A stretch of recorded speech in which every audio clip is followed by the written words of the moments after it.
Dengan rahmat Tuhan Yang Maha Esa, pada hari Rabu tanggal 27 September 2017, patung Jenderal Besar Sudirman 24 Januari 1916 sampai 29 Januari 1950 diresmikan oleh Waden Pusat Teritorial Angkatan Darat Djoko Warsito, Brigadir Jenderal TNI.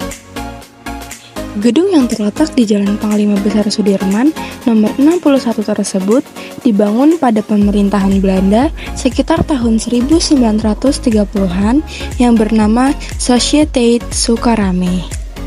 Koordinat lokasi Gedung Juang ini terletak pada titik 111,031,-6750 yang dimana sebelah utara berbatasan dengan pemukiman, sebelah selatan berbatasan dengan Jalan Panglima Sudirman, sebelah barat berbatasan dengan Plaza Telkompati, dan sebelah timur berbatasan dengan Telkompati. Gedung tersebut dijadikan tempat para elit kolonialisme Belanda untuk berkumpul. Karenanya, tempat tersebut tidak boleh dikunjungi oleh pribumi dengan kalimat larangan "verboden voor honden en inlander", artinya anjing dan pribumi dilarang masuk.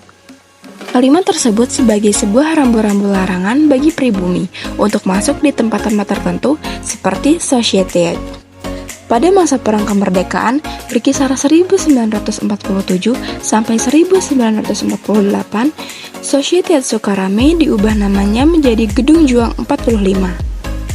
Dengan rahmat Tuhan Yang Maha Esa, Sociëteit Sukarame 1936, Gedung Juang 45 Kabupaten Pati telah diresmikan pada tanggal 22 Maret 2017.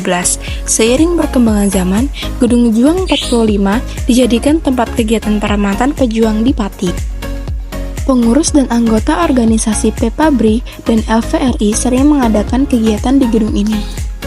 Kemudian, Kodim 0718 Pati mengajak Dinas Arpus Kabupaten Pati untuk bersama-sama memaksimalkan ruang di Gedung Juang 45 menjadi sebuah galeri edukasi berjudul Galeri Pati Mbien, yang akan berisi arsip-arsip bernilai sejarah. Pengunjung selain bisa menikmati galeri, juga akan merasakan aneka jenis karya seni yang dipamerkan di Gedung Juang 45 Pati seperti patung Panglima Sudirman setinggi 4 meter, pemutaran film perjuangan, seni tanaman bonsai Suzuki, serta karya fotografi. Pengunjung juga bisa menikmati lezatnya kopi dan berbagai masakan khas Pati lainnya yang dijual di food court sekitar halaman Gedung Juang 45. Konektivitas yang ada di Gedung Juang 45 Pati ini meliputi konektivitas sejarah dan konektivitas sosial kemasyarakatan. Yang pertama yaitu konektivitas sejarah. Bagi masyarakat Pati, Gedung Juang 45 Pati ini menjadi salah satu bukti nyata pejuang kemerdekaan Indonesia di wilayah Pati. Dulunya dijadikan tempat berkumpulnya para elit kolonial Belanda. Dan setelah direbut oleh para pejuang Indonesia dan direnovasi, sekarang gedung yang sangat bersejarah ini dijadikan tempat publik yang cukup nyaman. Dan juga bisa dikunjungi secara bebas oleh masyarakat Pati. Konservasi adaptif reus yang diterapkan pada bangunan tersebut memungkinkan para pengunjung merasakan suasana gedung di masa lalu, serta ikut merasa bangga generasi penerus kemerdekaan Indonesia. Yang kedua yaitu konektivitas sosial. Gedung Juang 45 ini seringkali dilaksanakan berbagai macam acara, mulai dari festival musik, festival kesenian, berbagai macam perlombaan, mulai dari tingkat lokal sampai nasional. Dan di Gedung Juang Pati ini juga sering diselenggarakan acara atau pertemuan resmi pemerintah, bahkan pertemuan komunitas. Nilai sosial kemasyarakatan muncul melalui penyelenggaraan kegiatan-kegiatan formal maupun informal pada area Gedung Juang 45. di mana kegiatan tersebut meningkatkan interaksi antar individu yang memanfaatkan ruang. Dengan demikian, area Gedung Juang 45 ini menjadi satu ruang kota yang familiar bagi masyarakatnya dan menumbuhkan rasa bangga bagi pengunjungnya. Gedung Juang Pati memiliki fungsi dan budaya yang penting bagi masyarakat Pati. Yang pertama, fungsi sosial.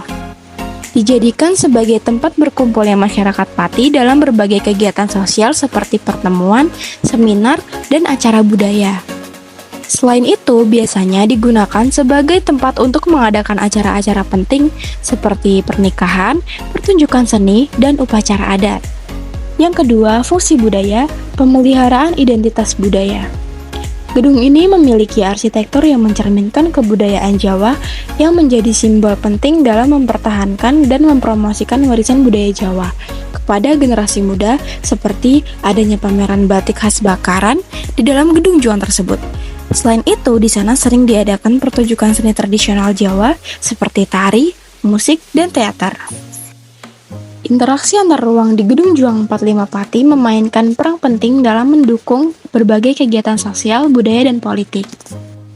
Yang pertama yaitu interaksi antara aula utama dan ruang pertemuan kecil, di mana ketika ada acara besar di aula utama, beberapa peserta perlu berdiskusi secara lebih intim dengan anggota lainnya di ruang pertemuan kecil. Yang kedua, interaksi antara ruang pameran dan ruang administrasi.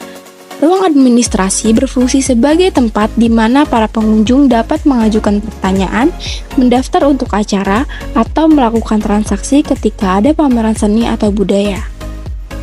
Yang ketiga, interaksi antara ruang makan dan ruang terbuka. Setelah acara makan malam di ruang makan, para tamu mungkin ingin melanjutkan obrolan atau bersantai di area terbuka atau taman yang tersedia di sekitar gedung supaya mereka dapat berinteraksi dengan lebih bebas. 4. Interaksi antara ruang rekreasi dan ruang administrasi. Para pengunjung yang menggunakan fasilitas rekreasi seperti meja biliar atau perpustakaan mungkin perlu berkomunikasi dengan staf administrasi untuk memperoleh informasi atau bantuan tertentu. 5. Interaksi antar semua ruang selama acara besar. Pada acara besar seperti pameran seni besar atau konferensi, semua ruang di gedung mungkin digunakan secara maksimal.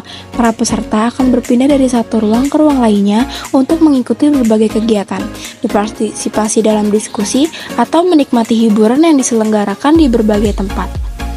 Interaksi ini menciptakan atmosfer yang dinamis dan ramai di gedung tersebut.